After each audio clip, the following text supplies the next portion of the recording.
Shamshad terrace గార్డెన్కి స్వాగతం అండి. 16th grand nursery మేళాకు హైదరాబాద్ నక్లెస్ రోడ్డుకి వెళ్ళామండి.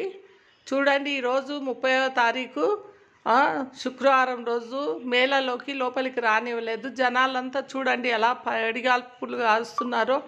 వచ్చిన వాళ్ళందరూ చూడండి ఎలా విలవిలపోతుందో నర్సరీ. చూడండి, మేళా అంతా ఎవ్వరూ లోపలికి వెళ్ళనివ్వలేదండి. పోలీస్ వాళ్ళు ఈ రోజంతా ఆపేశారు.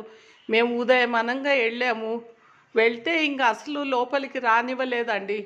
అసలు కస్టమర్లంతా వచ్చిన వాళ్ళు అందరూ అసలు నష్టం వచ్చిందని చాలా బాధపడిపోయారండి. చూడండి ఎలా వెలవెలపోతుందో. మొక్కల కోసము లోపలికి వెళ్ళడానికి అవకాశం ఇవ్వలేదండి. దూర ప్రాంతాల వాళ్ళందరూ నిరాశపడి వాపస్ వెళ్ళిపోయారండి. సాయంత్రం వరకు కూడా